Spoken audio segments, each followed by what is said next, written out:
All right, let's get right into it. We're going to be looking at a story that's not just some minor disagreement. We're talking about a fundamental split inside a global religion, a schism that pretty much happened under the radar, all kicked off by the sudden death of its leader. So picture this. It's November 1957. Shoghi Effendi, who is the revered guardian of the Baha'i faith, dies unexpectedly in London. Now, this isn't just any leader. He's the one person with the authority to interpret the sacred texts. So his death doesn't just leave a personal gap, it throws the entire faith into a constitutional crisis. And this, right here, is the core of our explainer today. Because what happened next wasn't just a time for mourning. It was a deep, profound conflict over the faith's own rulebook. It all came down to a question of interpretation, one that led to two paths that could never, ever meet. So how on earth did this happen? To really get what's going on, you've got to understand the blueprint first. There's this one specific document that's at the absolute center of this whole story. A text that was designed to prevent exactly this kind of split from ever happening. That document is the will and testament of Abdu'l-Bahá. And get this, Shoghi Effendi himself described it using these incredibly powerful words. This wasn't just a will, It was seen as the charter, the constitution for the entire administrative order of the faith, laying out a system meant to last for centuries. What's really fascinating here is this idea of infallibility. The Guardian was set up to be the living, final word on Scripture, a role specifically created to stop the kinds of schisms that have torn other religions apart all through history. It was a built-in safety mechanism. And then you have the second pillar, the Universal House of Justice. This is the elected legislative side of things. So if the Guardian is the interpreter of existing law, the House of Justice is the creator of new laws for a world that's always changing. Two very different, but totally essential jobs. And here is the absolute key.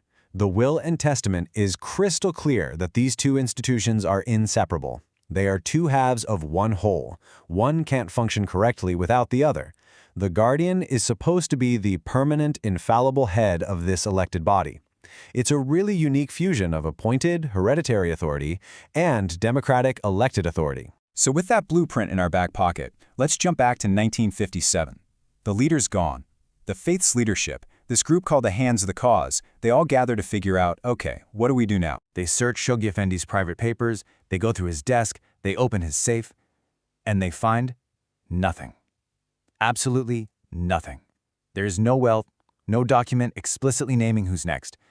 And this single fact becomes the spark that ignites everything that follows. And right away, two totally different interpretations pop up. The majority of the Hands of the Cause took a really strict by-the-book view. For them, the will and testament was clear. The Guardian must appoint his successor in writing. No will means the conditions weren't met, so the line of guardians was over. Their plan was to just move forward and set up the Universal House of Justice in 1963, but without its designated leader. But on the other side, you had Charles Mason Remy. He argued that the guardianship was so fundamental, so essential, that just ending it was a violation of the whole spiritual agreement. For him, the lack of a will meant they just had to look for a different kind of appointment. And you can really feel Remy's point of view here. He felt like the decision was made almost instantly. He actually wrote in his diary that he didn't think the other hands were just confused. He believed they were dead set on ending the guardianship for good. And he documents these moments to back it up. He says that messages came in from Baha'i communities like in Germany and India, begging the leadership not to give up hope on finding a new guardian. And those messages were just ignored. According to Remy, the whole topic became off-limits. The very word guardianship was now taboo in their meetings. So, this growing divide, it basically pushes Mason Remy to hit the books. He goes back to the texts and starts putting together this very complex and, in his mind, totally logical argument for how Shoghi Effendi did appoint a successor, just not in a way anyone was expecting. Okay, let's walk through this timeline because this is the absolute bedrock of Remy's entire claim. So 1951, that's 30 years after the Will and Testament came out, Shoghi Effendi takes this huge step. He creates a brand new body, the First International Baha'i Council, and he personally appoints Mason Remy to be its president. Now, the specific words Shoghi Effendi used here are absolutely critical. He didn't just call it a council, he called it an embryo. The embryonic Universal House of Justice. He saw it as the very first stage of what would become the faith's top legislative body. That word, embryonic, is key. So this is where Remy connects the dots. His logic goes like this. If the International Council is the embryo of the Universal House of Justice, and that house must have the Guardian as its head, then it only makes sense that the president of the embryonic body is the Guardian in waiting. But the other hands, they saw this totally differently. They argued that the word embryonic was just a metaphor for future potential, not a legally binding succession plan. To them, Remy was building this huge claim out of descriptive language while ignoring the will's super explicit rule about needing a written testament. And you can hear it right here in Remy's own words. He's arguing that his job as president was this potential authority that, the second Shoghi Effendi died, automatically activated into the full authority of the guardianship. In his mind, Shoghi Effendi's action back in 1951 was the appointment hidden in plain sight. So, after almost 2.5 years of trying to get the other hands to see his point of view privately, Remy makes his big move. In April of 1960, he formalizes his claim in a proclamation that he sends out to the entire Baha'i world, declaring himself the second guardian.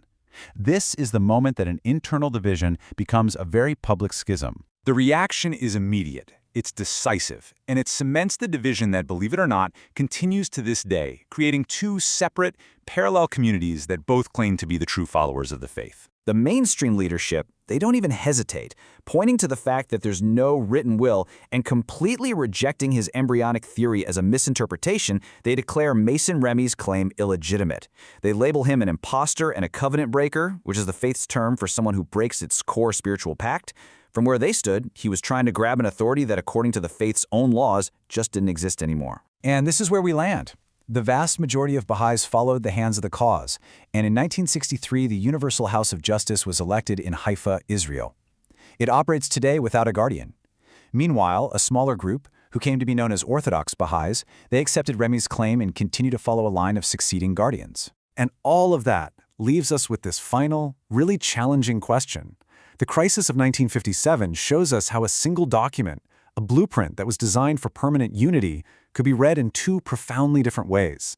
It led to two completely distinct communities, each one absolutely convinced that it alone is protecting the true faith.